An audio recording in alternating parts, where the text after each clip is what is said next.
আজকে আমি মাটির কিছু জিনিস বানাবো না। আজকে আপনাদের সামনে আমার একটা ছোট্ট বাগান আমি শেয়ার করব। এই বাগানটা আমি নিজের হাতেই তৈরি করেছি।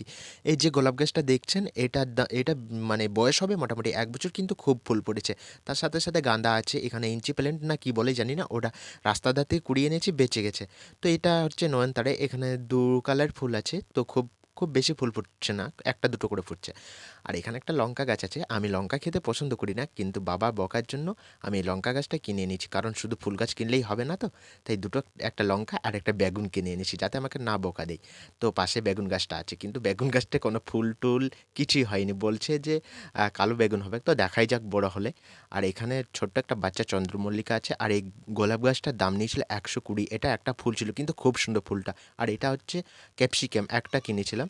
আর এখানে চন্দ্রমল্লিকাটা দেখো, পাতা দেখাই যাচ্ছে না, শুধু ফুলে ফুল। আর এই শীতের পক্ষে চন্দ্রমল্লিকা, গাঁদা, গোলাপ এগুলো বাগানে থাকলে না, মানে এগুলো শীতের